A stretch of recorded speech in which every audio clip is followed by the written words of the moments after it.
Welcome to WitchLit, a place to talk about the craft of writing and writing the craft. I'm your host, Victoria Raschke, author, publisher, witch, and nosy Scorpio. You can support WitchLit and the serious book habit it requires at ko-fi.com/WitchLitPodcast. And you can be part of the show by sending in your own death, sex, religion, politics, money questions for our guests to victoria@witchlitpod.com. If you like what we're doing here, please subscribe and give us a rating or review wherever you listen to podcasts. It really does help other witches find the show. Here's to never getting to the bottom of our to-be-read piles. Dan Klefstad is a longtime radio host and newscaster at NPR station WNIJ. His latest novel, Fiona's Guardians, is about humans who work for a beautiful, manipulative vampire named Fiona. The book was adapted by Artist Ensemble Theater for their Mysterious Journey podcast, and a short film adaptation is currently in pre-production with a release date in 2023. He writes in DeKalb, Illinois. Dan Klefstad, welcome to WitchLit. Thank you, Victoria. It's great to be here. Great. It's great to have you on. We had our little usual chit chat that listeners know about before. And I finished the book. I really enjoyed it. And so I'm excited to talk to you. But our first question for everybody on the show is why write? Why write books? You know, it's just something I've been doing since I was 16 when I attempted to write my first novel. And I just got the bug early, and I got a little bit of encouragement from my mother, who read the manuscript. Who she was very kind to me, and that was encouraging. And so I just kept doing it, and eventually, it took all these years. So that was back in the mid '80s when I was writing my first book. Decades later, I finally have a book out that I'm very proud of, and that is Fiona's Guardians. Awesome. Yeah, I too got some early parental encouragement. I wrote a murder mystery. I think I was like in 6th grade. And it was like the corporate serial killers or something. I think I was watching a lot of Murder, She Wrote. Mm-hmm. And my mom said it was really good, but I had spelled cereal wrong. So yeah, I think that early parental encouragement is not a bad thing. Although my mom was a stickler for spelling. So yeah. So that kind of got you started. So how did, now Fiona's Guardians is out in the world. So how did that happen for you? Yeah, it's really strange. I was not someone to write. I've never really written a horror novel or a vampire story before. That first novel I told you about when I was 16, it was a spy novel. And it was terrible. But somehow vampire characters and vampire lore has always kind of stuck with me ever since I watched Saturday afternoon films with Bela Lugosi as Dracula or Christopher Lee. And I kept noticing that any female vampires in these depictions, in these stories, tended to be subordinate characters or without their own kind of agency. They were slaves, to use to the master vampire, if you will. And I thought, gosh, wouldn't it be interesting if we could have if I could write a female character who's large and in charge, some sort of an alpha female vampire. I am not the first to publish a story like this, but there are still remarkably few out there. Yeah. I mean, I do think that in the vampire, in most of our heads is like the Dracula, Count Chocula kind of vampire. Yeah. It's not, the go-to isn't women. Although I always think, even in Dracula, like all of the female vampires are, again, they're kind of his almost concubines to Dracula. Right. It's not really. Yeah. Dracula's a polygamist. He actually has 3 brides at his castle. Yeah. So.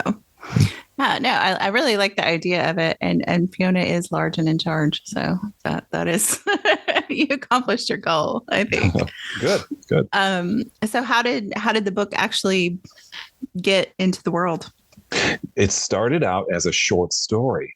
So there are 3 early chapters of the novel that enter the world as the short story "The Caretaker."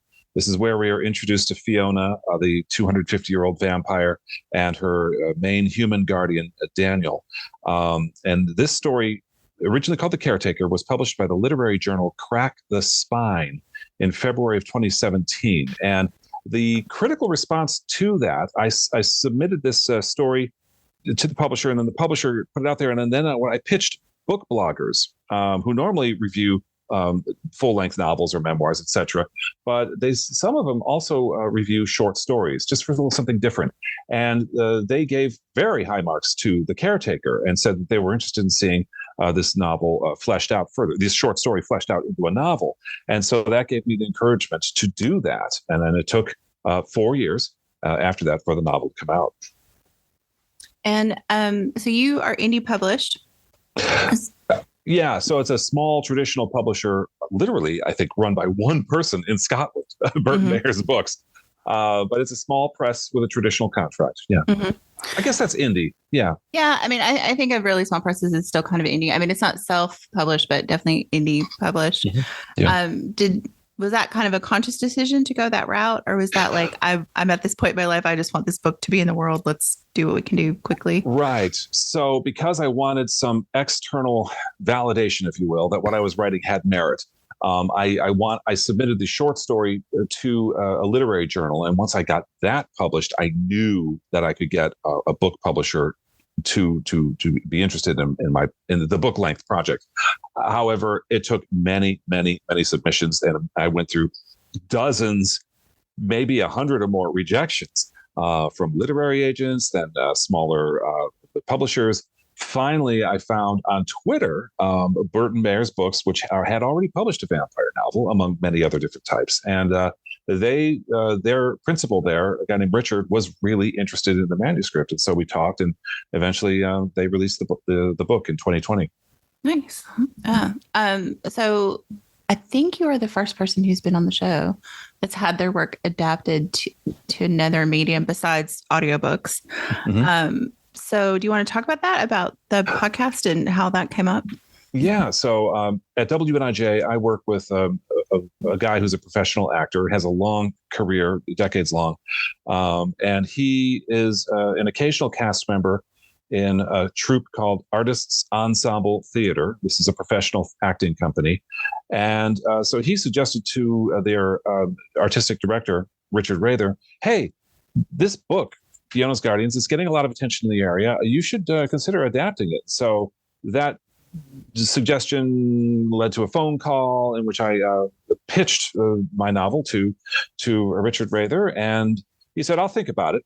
And then a few weeks later, his wife, Margaret, who is the resident playwright at Artists Ensemble Theater, showed me a script for a half-hour-long podcast, and it was excellent. She had to make some changes to make the story work as a 30-minute self-contained podcast, but the changes she made absolutely made sense. I didn't suggest any changes to it at all. I said, go for it. This is fantastic. And so on a Labor Day weekend in 2021, they went into Rockford University's Cheek Theater, where they record their podcasts, and 7 union actors came in and recorded it. And then a few weeks later, the podcast came out.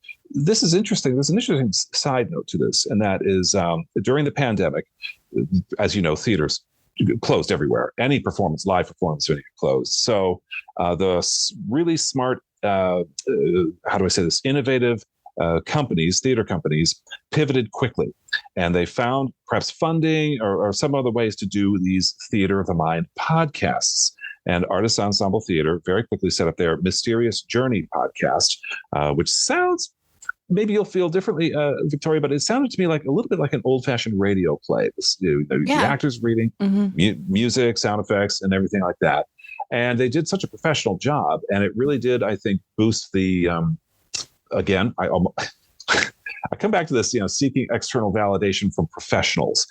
This boosted, I think, the profile, if you will, of the novel a little bit. So again, I was able to just by pushing a little bit, on the using the philosophy "he who dares wins." I was able to get this to happen, and now we're looking at a potential film adaptation, which is already in the casting stages.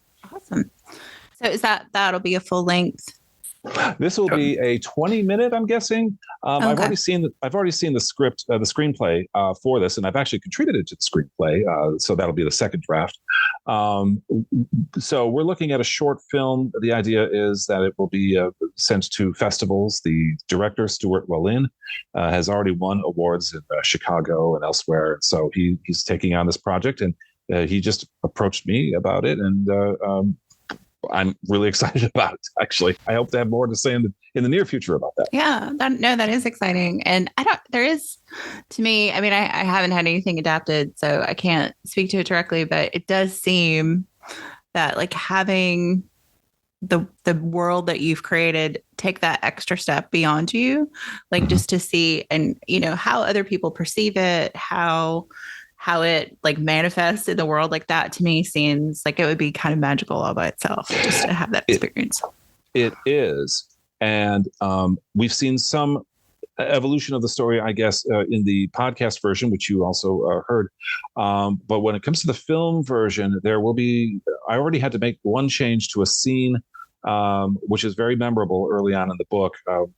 And I am anticipating some other changes. And I think even when it comes to casting, Fiona may not look like she looks like in as I've described her in the novel. Mm-hmm. And so I think what we're seeing is the book morphing and sort of a meeting.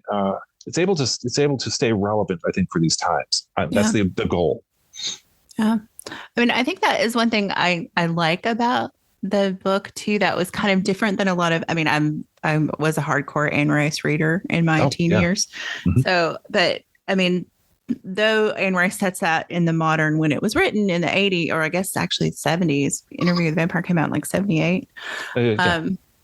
So, I mean, your book is definitely set in the now, but there is this, because you're dealing with, 100,000-year-old vampires, there is this history to it too, but it is very immediate. Like there are current events mentioned in the book and things like that. So was that like, what was the conscious choice about how to build this world for your vampires and what to take from vampire lore and maybe what not to take from vampire lore and how to put that all together? Yeah, the vampire lore thing, that's complex. And I'll set that aside for just a second. But I think the primary goal for me when writing the novel was to make this relatable to the reader. I wanted to create a world. Yes, we're dealing with a supernatural creature. In fact, just a supernatural or situation, a human who works for a vampire. And I wanted to make it a relationship that the average reader could say, "Oh yeah, I have a boss like that," or yes, this feels like when I go to work every day. A little bit of that, and that relatability, I think, is why I think people have been reading the book and enjoying it, giving it good reviews, and adapting. I think that there's something that translates to everybody's, or most people's everyday life. Now, the lore, what did I choose to include? I mean, gosh, there's so much of it. If you just watch a few random vampire films or read a few vampire books, you're going to see some differences in how the creatures are treated, whether they can survive in the sun, or whether they burn in the sun or sparkle in the sun, or does garlic work, does crosses work, does whatever. And at some point, you just have to choose, and because there's all this contradictory information, and even in folklore, there's controversy, conflicting information. Folklore vampires don't tend to be sexy either. I mean, like actual folklore vampires are not sexy. They're not. They're usually associated with disease. They live with rats, or that was how they were depicted back then. Mm-hmm. And certainly Central European vampires, especially when you take German cinema. Early cinema, Nosferatu comes to mind. And even Bram Stoker's novel Dracula, the character Dracula is not sexy. He's not good looking. He is a monster. And so the evolution of that character, just speaking for one vampire, the evolution of that character into someone super sexy or desirable, that took a long time, actually, the 1970s, I would say. Yeah, the sex appeal of vampires is something that evolved, I think, a little more slowly, but it is a really useful tool for a writer to give a character, to layer onto a character and see that how other people react to a character like Fiona, for example, who is in the book described as very beautiful, very she looks very elegant, she speaks very elegantly, but she can turn on a dime and turn into something very nasty if she's hungry or feels betrayed. Yeah. I mean, I do think there's that. I mean, I've always thought that, vampires have this dual purpose of like the allure of death, but also like this kind of forbidden sexuality too. Yeah. Yes. I mean, and before, I do think you're right. I think initially the vampires of folklore are associated with disease. So perhaps our locus has changed on what the vampire means. Quite a bit, actually. Yeah. Yeah, but I as a reader, as someone who likes to watch vampire films occasionally, I would rather watch a creature that's attractive and magnetic as opposed to one that's repulsive. I think most of us would feel that way. So yeah, it's interesting when you said, "Oh, I'd never written a horror novel before," and I was like, I just didn't think of it as a horror novel, but I guess like vampires are a trope of horror novels. But I mean, it kind of has, because of the nature of the relationship and the story that unfolds. Like it read more like a thriller to me than like a horror novel. That's very interesting. And you're right. I think when most people think of horror, you either think of slasher films. We just had Friday the 13th again, and a lot of memes on Twitter and whatnot. Or werewolves, something. But I think when it comes to vampires, they because they look human, and often they're depicted as attractive. We don't often think of them as horror. I think you're right. You mentioned the forbidden sexuality and attractiveness about them. But I will say, despite the most of the novel being about what it is like to live with a vampire, Daniel and Fiona share an apartment or a condo. They talk constantly about how to meet her needs to survive, and we can get into that details in a little bit. But there are occasions in the book where where somebody has to die as a result of Fiona's needs. And we see that early in the book when Daniel briefly becomes the monster, if you will.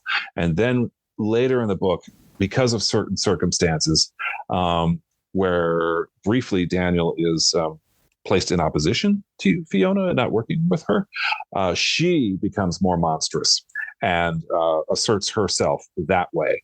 And we see some terrible things. But it's not like the book is. These things are just spread judiciously throughout the book. They're not. Jump scare here or blood there. Or, gore here. Yeah, and it is. I mean, I think you describe the violence in a way that isn't like glorification of violence, and it's like the necessary violence to the story without being graphic. Which, as someone who has problems sleeping anyway, I appreciate it. You're welcome. So no, I thought, I do think it's easy to fall into that. Oh, I'm going to make this as squelchy and as I can, but it furthered all of the violence in the book. You understand based on what the parameters you've already set up. And then it furthers the story. It's never gratuitous, I guess. Right. That is something that was a conscious decision. I mean, there are people out there. Oh, the phrase gore horror gets thrown around on social media a lot. And I was never that person. Frankly, I don't enjoy slasher films. That's not my style. I will employ gore in a story if I feel it really shows something about character and advances the story. But I haven't felt the need to do that with this novel per se. But yeah, I'm much more interested in telling a story about characters, seeing them develop, and taking you, the reader, to an interesting place. Yeah. I was thinking about that, like developing the characters and setting them up, and we talked a little bit about world building, but I was wondering, because there is so much depth to the vampire culturally for us, are there touchstone vampires for you, or did you hit the books before you wrote, or was it just kind of what you accumulated? Yeah, I've been reading these stories most of my life. So Dracula, Carmilla, all the classics, of course. I read Anne Rice's Interview with the Vampire and Lestat, Queen of the Damned. So there's the first alpha female vampire that I became aware of, Anne Rice's character, Akasha, who I think is 5,000 years old. Whatever. Yeah, she's Egyptian, right? She's yes. Egyptian, yeah. Yeah. And so I felt like I've been reading enough and consuming a lot of films over the years that I felt confident to take on this and add to the body of work about vampires. But I did it consciously, by relying more on the human story. That is Daniel, the person who arranges to get blood for Fiona through hospitals and whatever. But also making Fiona at times seem more human. I found that there was a way to do that that worked for the story that you don't always encounter in other vampire stories. Yeah, I mean, she does have, she's protective about her human past, which I think is interesting. And yes. She does have like a sense of longing, which I think is, which does show up in vampires sometimes. Like I think about Deborah Harkness's vampires in the Discovery of Witches. Like they all have a sense of longing in this they're very human. Her vampires are also very human. Absolutely. Yes. Yeah. Now I've not read the books, but I have seen the first TV series of Discovery of Witches, and I found it very interesting. Yeah. But yeah, I do think more modern vampire interpretations do seem to humanize them a lot more to me. I mean, they're still other, but they're much more human in their desires and reasons and longing and all of that kind of stuff. So I think it does seem to dovetail with like contemporary vampire interpretation. So I think it's just a lot easier with a creature like a vampire, which is in every civilization. I should say most civilizations, whether in the Middle East or Eastern Europe or in Eastern Asia as well, there are creatures that have vampire or vampiric characteristics, and so I think that they're just so identifiable. So you can, for we humans in our imagination, that they're malleable to us as storytellers, which is really, it's harder to do that, I think, with some other monsters out there. Yeah, it'd be hard to. Although, I don't know, I've always thought Frankenstein was weirdly human too. So, I mean, there are other ones, but yes. Yeah, I think vampires are a little easier. Plus, now we've made them sexy. So then we want them more than we want some of those other ones. Exactly. Yeah. So you have listened to the podcast, so you know that, I mostly interview people who are occult practitioners of some sort. Mm-hmm. So I did not assume that about you just because you wrote a book about vampires, but I am curious, like, what your views on, like, are there things in the world we don't understand? I mean, not are vampires real necessarily, but like, what is the mystery there for you, or is there one? I think that vampires are a great metaphor for the things that drain our energy. It could be our job. It could be a family member. It could be a parent or a child who is taking and not giving back. And so I think in this one sense, vampires kind of exist, if you think about them, in our everyday lives, although they may not resemble the creatures that we see in the movies or in novels like Dracula. So I think at the end of my novel, I would hope that the reader would ask themselves, who's my vampire? Yeah, I love the bartender they encounter early on. I mean, because I think he kind of like embodies your thesis there. So right, I got 3 kids. I got a cat with panic disorder, and student loans, and everybody's trying to suck my blood or whatever. I was like, oh yeah, that makes it easier to believe in vampires, I guess. So have you, I guess, personally had any kind of experiences that have kind of made you wonder about, like, are there things that are unexplained to you, I guess, in the world? Here's where I think some people in my life have shielded me from the direct experience of the paranormal or the supernatural. But people very close to me have had these experiences. My mother, who brought a piece of, she says, and I take her word for it, When I was a little kid, she brought a piece of furniture into the house, their apartment in Binghamton, New York, where I was just a few months old. And my mother very quickly became aware of some sort of presence associated with this piece of furniture. I think it was a couch. It was a couch because I would sit on one side, and periodically my mother would witness an indentation appear next to me on the couch, as if someone was sitting next to me, blissfully, unaware of anything that's going on. Because I'm just a few months old. My concerns are not, about paranormal. I'm thinking about I'm hungry or whatever. But there's this divot, my mother kept saying, and it happened over and over again. And sometimes when she was vacuuming, and I was falling asleep, the vacuum would suddenly, my mother would leave the room and the vacuum would just turn off. As she said, this happened more than once, she said. Presumably, she interpreted it as the baby's sleeping. We don't vacuum when the baby's sleeping.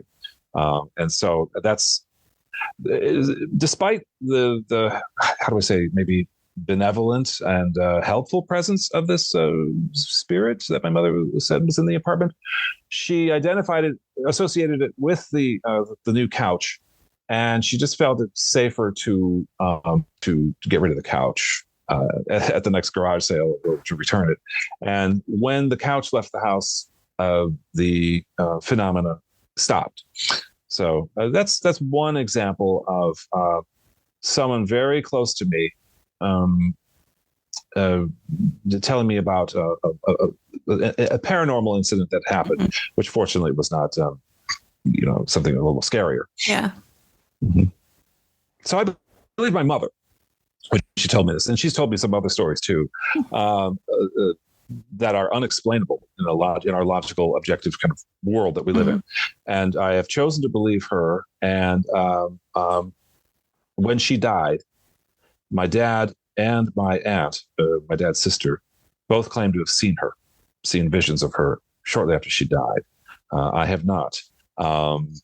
So there are, I think my mother was a very spiritual person. She did claim when she was living in Tampa, St. Pete in the early 60s, to have been, to have practiced some sort of magic, if you will, or have been perceived by others as doing that.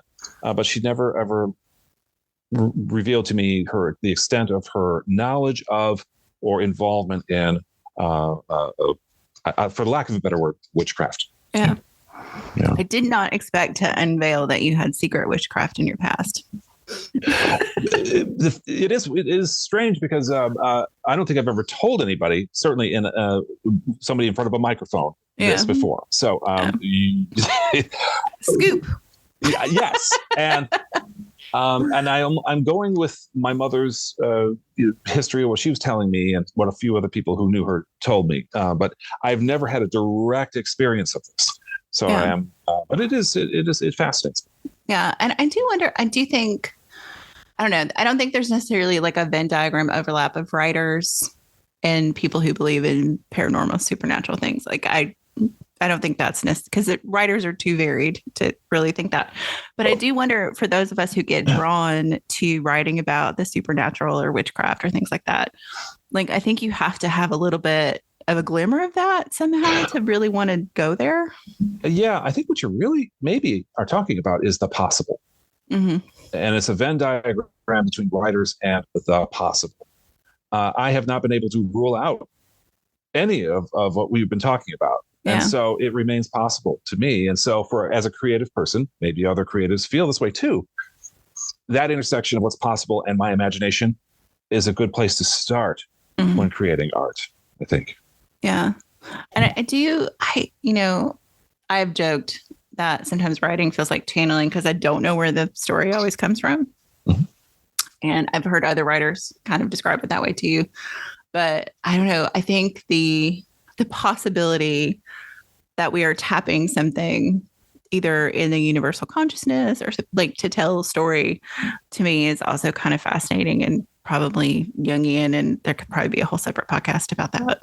But, yeah, well, we were talking about magic a little bit earlier. We touched on that, but it is a form of magic, isn't it? It's creation. You're creating something out of nothing but your own experience and observation. And so I think there is that aspect about any art, including writing fiction. Yeah, no, I agree. I don't know. I this is unexpected direction for this conversation, so I'm really pleased to find out, because I was like, I wonder if Dan knows that we usually talk about witchcraft. Yeah. So, but also good. So I know from the bio you sent me that you're working on a sequel to the book. Yes. So what plans do you have for Fiona that you can share? Okay. I'm about 35,000 words into it, so there's still a lot more going on, but the story will move to central Mexico, the area around Mexico City, the surrounding mountains. Daniel, it involves Daniel, and you met the vampire Camilla, one of the progeny, if you will, of Fiona. She's figures prominently in the story. Fiona, I delay her return a little bit for several chapters, except in one medium, and I'll explain that in a second. But Fiona does come back to the story, and when she does, it's with a vengeance, because she feels that Camilla is threatened, and Fiona feels a tremendous responsibility and love for her creation, Camilla. So she comes to Mexico, and she's ready to do battle with those who she thinks are going to threaten Camilla. And Daniel will be back involved helping with that. Let's see. There's a whole lot of there are other things. When you read Fiona's Guardians, there was a vampire who created Fiona, and that is Agrippina. Agrippina is in the book. She has a very strong ethical code. She justifies her existence in nature by finding a way to coexist with nature. And Agrippina carries on in the story through letters and a memoir that Fiona consults regularly. And that kind of governs Fiona's thinking and even behavior. And so she is very much being guided from the letters from Agrippina. And I think that's an interesting way to kind of give a backstory, a prequel kind of story, while also propelling the sequel. So I wanted to try to give both. Yeah. And it continues the epistolary theme that I had in Fiona's Guardians. So yeah. And I found Agrippina really fascinating. So that's exciting news, because she was definitely like a little bit of a cipher character, because we see so little of her, but she's so important. So yeah, I like the idea that there's more of Agrippina to come. That's very cool to learn. So I guess I have to collect myself here. So one of the things I think about writing a lot is like this idea of yes, you're building a world, you're doing all the, maybe there's magic in it too, but so that kind of sets the tone then for if you're doing magic, then you have some kind of ritual around it, right? So do you have a writing ritual? Do you have things that you do to get into that headspace to go, yes, now is the time I'm going to write? Or are you like catch it on the fly kind of person? I can't just write on the fly. I mean, I can write a 30-second radio promo for my day job on the fly. I can write a detailed email on the fly. I cannot create a fictional story that I imagine would be interesting to the reader on the fly. I need time. I need silence. I think an air purifier going in the background is fine, but I can't listen even to music. I need to be alone.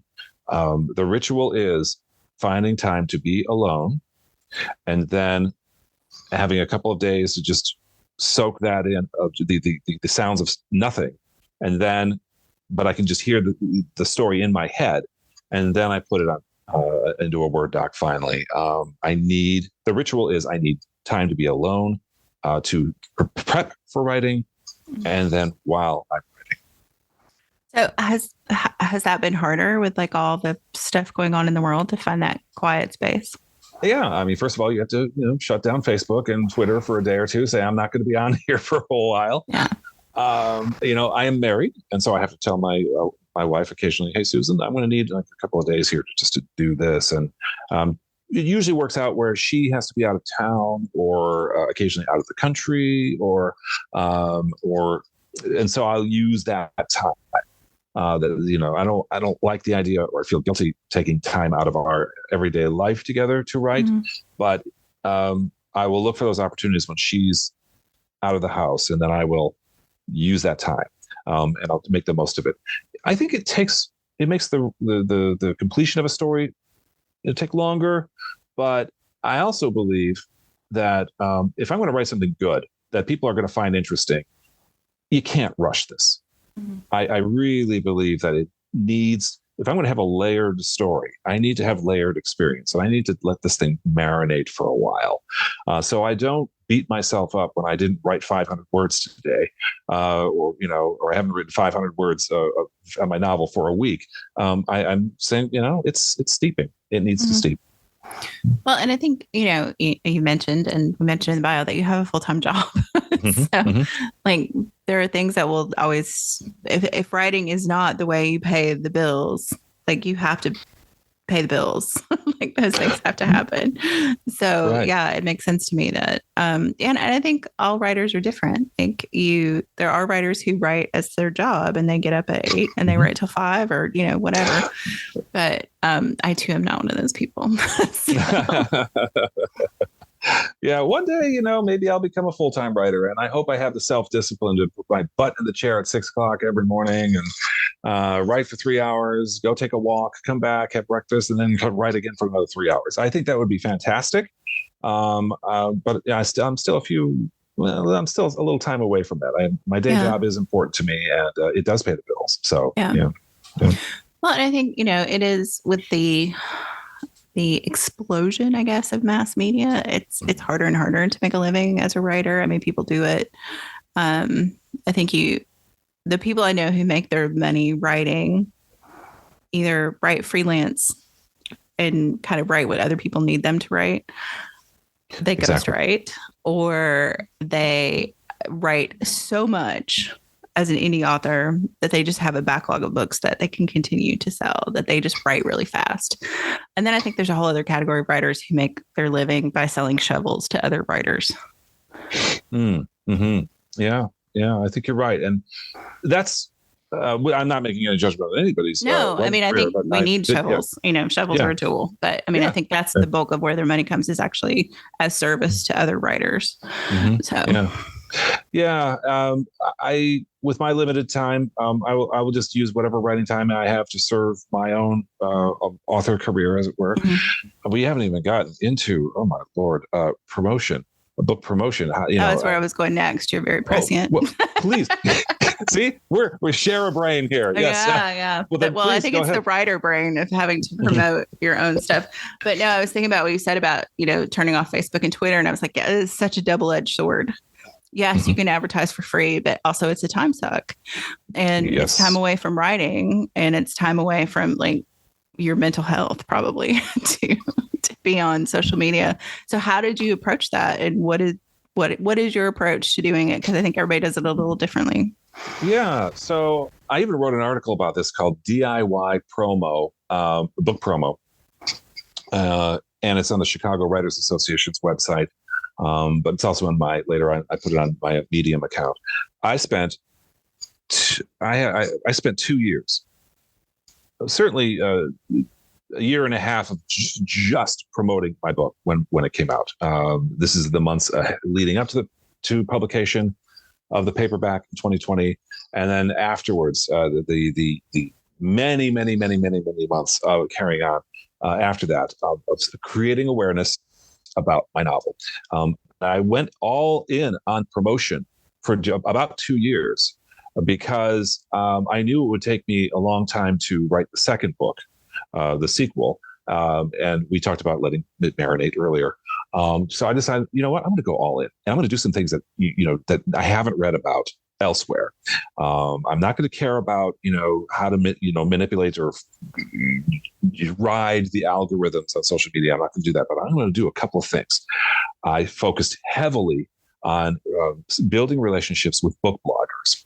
Book bloggers, I just think, are so incredibly important. These are people who love to read. They love authors. And when they find a book that they love, they will shout it from the rooftops.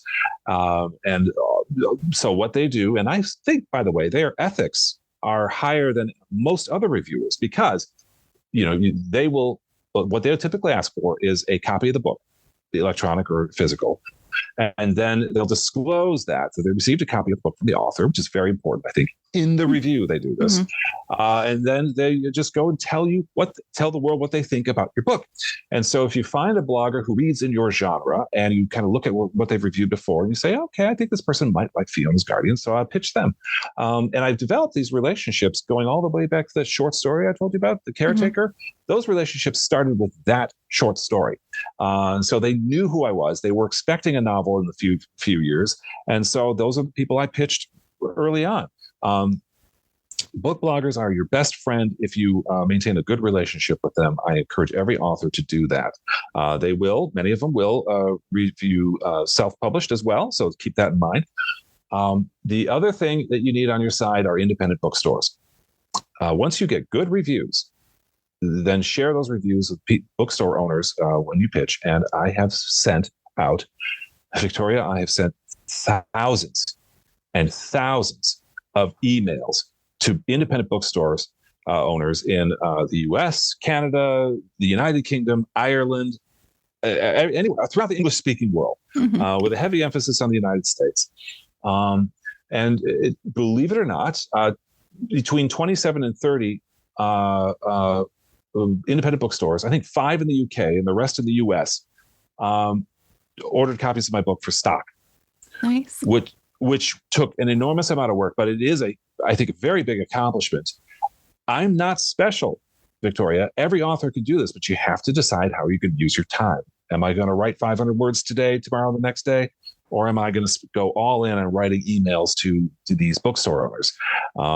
Again, I had good reviews to share with them. So that's why 0.01% of all the bookstore owners I pitched accepted my book in their stores.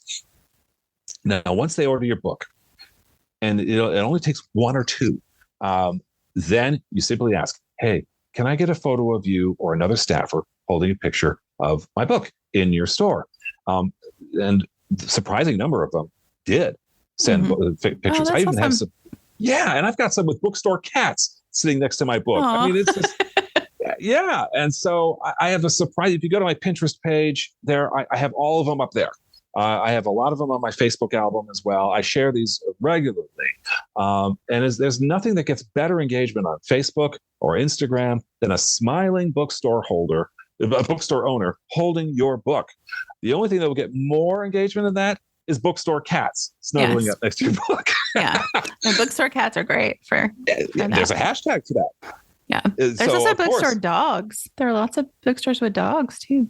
That's my next goal. When I lived in East Tennessee, our local bookstore was a dog bookstore. Oh, I love that. That's great, because that's my next goal. I want bookstore dogs now, once I've got the bookstore cats. But yeah, so this is how I've been able to get the attention of a lot of people, including those who adapt books. And so that I would never, I think, have gotten the attention of Artist Ensemble Theater or a filmmaker like Stuart Wallin to pay attention to my book. But he sees me. These people have seen me out there sharing information about my book, often in clever and unexpected ways, with really interesting content. And so that helps. It is worth it. If you get good reviews, you can get into some bookstores. Bookstores that you've never met before or visited before across the country or even around the world. So worth trying, but you have to have a book that gets good reviews. Yeah, and I think that especially for indie publishers and small presses and people who are self-publishing, reviews are hard. I mean, that's a hard thing to crack. It is, and I will get occasionally negative reviews, and sometimes I'll share those as well. Because it lets you know that it's a nice reminder that, my novel, Fiona's Guardians, is not pizza. It's not universally loved, right. But sharing a negative review does occasionally, don't do it all the time, but just occasionally, will let everybody know, yeah, you're human, and people will appreciate that. Oh, okay. So Yeah. Not everybody's going to love you. I get it, but Yeah. When my first book came out, I got one like absolutely scathing Amazon review. Like just, yeah. I mean, it was still 2 stars because they liked where the book was set and that I could make sentences. They gave me 2 stars for that. But it was just like a knife to the heart. And my friend who's been publishing for years, I mean, she's like on book 50 something at this point. And she was like, now you have street cred. Don't worry about it. Don't read them after that. You're done. You read your one bad review. You're done. And I was like, okay. But it was that first one. Because everybody says, oh, don't read your reviews. I was like, when you're new, you always do. And of course, it was like, oh, okay, maybe I don't know what I'm doing. But then I was like, oh, street cred. I'll take that. Yeah. And, the longer your book exists out there in the wild, it's going to encounter people who just are maybe having a bad day or, just frankly don't like your writing style and, they're just not into you. And that's fine. You're going to encounter that. But, there will be people out there who will connect with you. And those are the ones you want to share as much as possible. Yeah. And there is something, I mean, I think when I first started writing, I didn't disillusion myself that, I was going to be Stephen King. That was not my goal. I mean, that'd be great if that happened, but that's not my goal. And I think the first time I was like, I felt some glimmer of success is when someone I didn't know personally, had not met, reviewed my book and liked it. Like to me, that was like, okay, this is real. Same. Yeah. When that happens, you know that you are succeeding. You absolutely, that is a great sign. Yeah. Yeah. And the second one is when someone I didn't know who they were recommended my books on Facebook and somebody sent me a screen capture of it. Fantastic. And I was like, whoa, okay. So somebody's reading it. This is not make believe. It's not like secretly my family buying these copies in Australia. Somebody else is reading it. So. And that's screen grab. I mean, that's gold, promotional gold for you. So I hope you shared that everywhere. Yes. Yeah. Definitely. Yeah, I have a thing. I haven't done a lot because I've been working on writing and just finished a book that it's kind of in its perking before it goes to the editor place. And so I've been focusing on that, but I did on my Instagram do like a reader love highlight. So every time anybody posts about the book, I put it in that little highlight and share it. Oh, so. Yeah. Good idea. I should do that. I'm going to crib that idea. Take that idea. So I stole it from somebody else, so we'll pass the thievery along. But yeah, no, I think promo for small press, any self-published people is, it's kind of the bane of being a writer in some ways, because like it's not where my heart. I'm not a marketer. Like that's not what I do. It's probably not what you do. I mean, even though you are on radio, you're probably not a marketer. You're a radio host, right? Well, this is interesting. As a radio host, in the morning, one of the most important bits of content I can give the reader after the newscast is what's coming up next. Later on Morning Edition, WNIJ, here's the story that's coming up next. Yeah. I am already, because of working for 3 decades in radio, I am hardwired to promote, to forward promote what's coming up, what's coming up, because I'm constantly thinking about what the listener needs, give them a reason to stay tuned to you. Right. So that translates into my writing life because I'm constantly thinking about every day I have to share something new, give a person a reason to be interested in my novel. So, I think just out of habit, or I'm hardwired to promote, and I am aware when I say to other writers, you should promote your work, I'm aware that they don't have maybe my particular experience. And so, so I have to kind of be mindful of that because I've hosted workshops on how to promote your book. And so I do need to be mindful of that. And so I try to find other ways to encourage people to trumpet their own horn occasion. Yeah. So in your writing, I mean, I think this is a thing that's come up with lots of folks I've talked to, and I'm always curious because I do think in my conversations, it has been more women and femme and queer folks who have said they have imposter syndrome around being a published author. Did you feel any of that? Yeah. Okay. Maybe 5 or 6 years ago, I said to a bunch of author friends of mine, people who I had previously interviewed for a radio program, people who are very, very good writers, poets or fiction writers.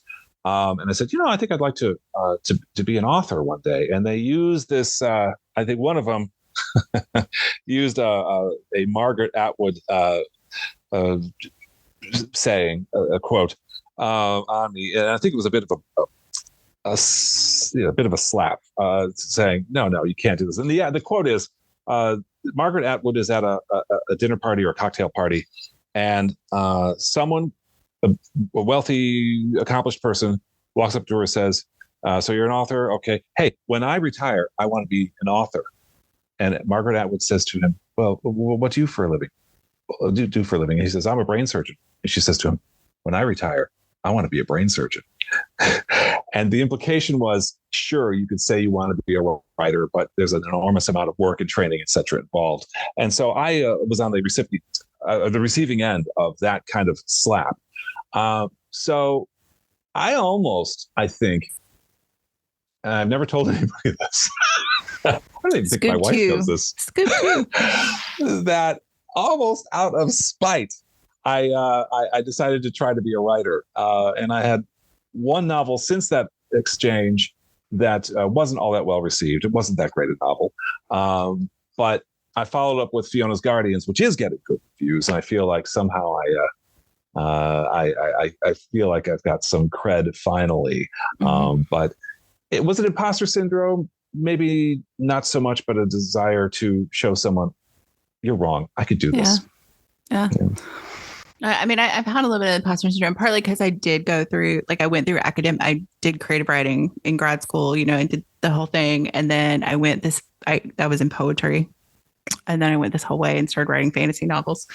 So I did have some, imposter syndrome about it. But I also had one encounter with a writing teacher who told me that I needed to just close it and not try and write fiction. And what a terrible thing to say. Yeah. To an emerging writer, to someone who has the desire to create. Yeah. And I was like, okay, well, maybe I'll show you.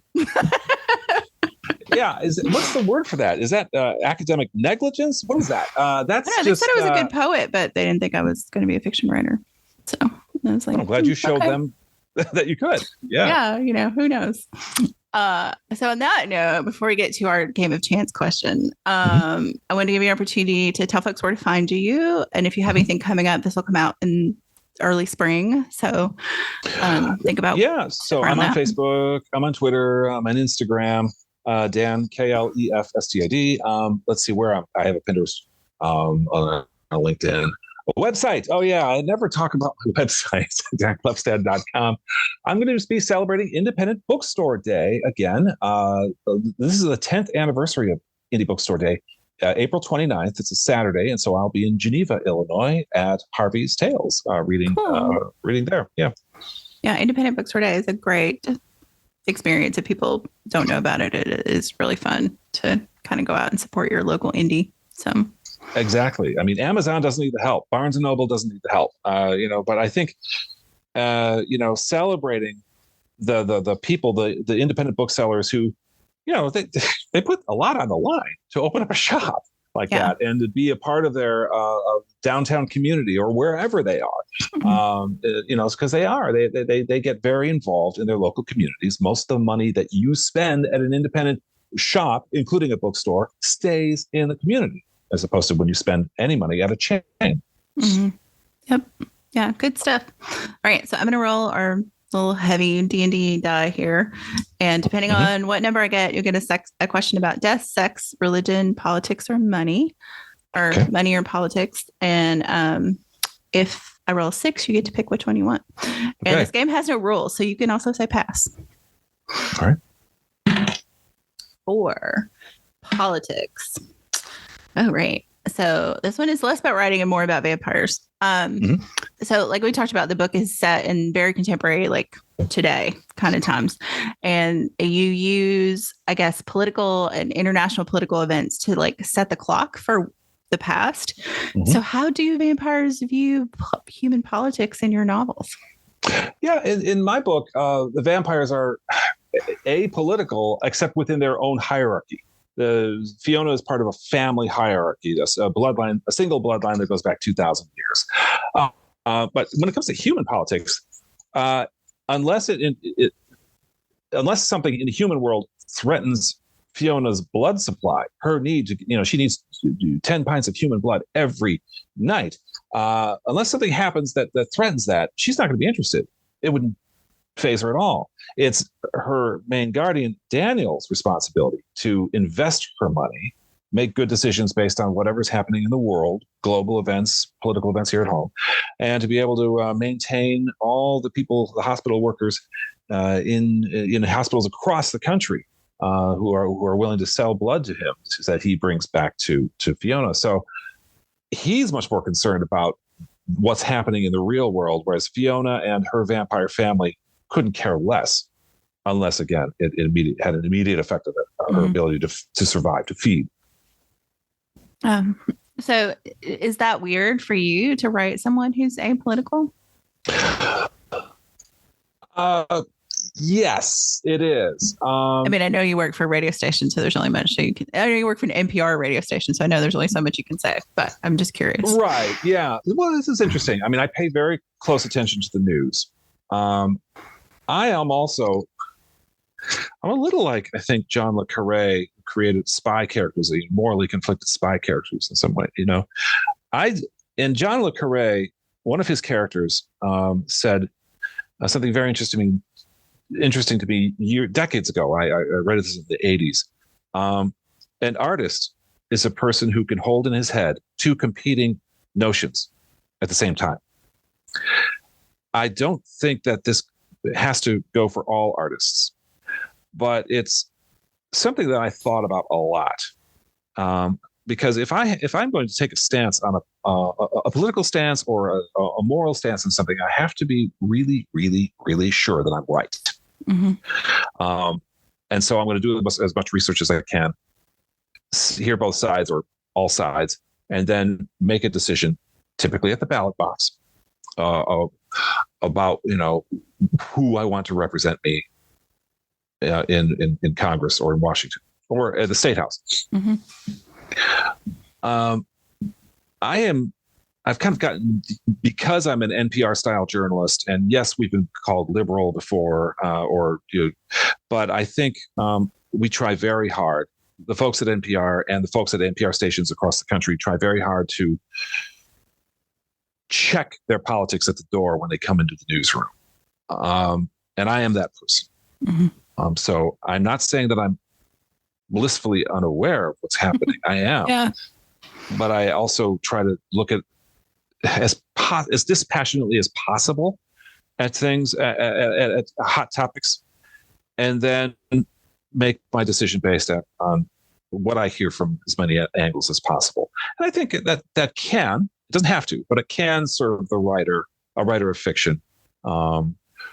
I guess in one way, it expressed itself by creating characters who are completely apolitical. Politics means nothing to a vampire because this is a human construct about something that's happening here and now, short term.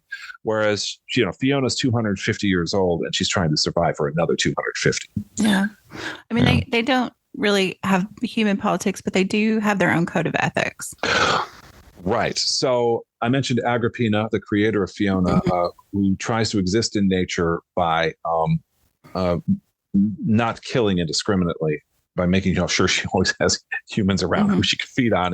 This is a few hundred years ago. Yeah. But also within Fiona's family, there is a hierarchy, male dominated, that she is constantly trying to buck up against or find a way around. Because you could describe Fiona as, in a way, an oppressed minority. She is a female vampire in a world still dominated by male vampires. Another way I try to make her relatable to today's reader. And so politics, that's politics to Fiona. Yeah. And it happens to be the people who share a bloodline with her. And so that these people are at times a threat to her interests. And so, yes, in that way, in that family, she is very political. Yeah. Awesome. Well, Dan, thank you so much for coming on the show. Thanks for reaching out. I mean, I will say that about promo, like for people listening, if you have a book and you want to get on the show, please email me. I took a chance. I had no idea you would be interested in my book, but I thank you, Victoria, for being interested in Fiona's Guardians and my story as a writer, and for having me on your show. I really, really enjoyed doing this. This is a great conversation. Awesome. Well, I'm looking forward to Fiona too. I am too. All right. Take care. To see you. Yeah. WitchLit is a production of Thousandfold Press. Our intro music is Cosmic Glow by Andrew Kay, and our outro music is Voices by Alexander Shanekar. Transcripts and all our previous episodes are available at witchlitpod.com, and you can follow us on Instagram at witchlitpod. Thanks for listening and for reading witchy.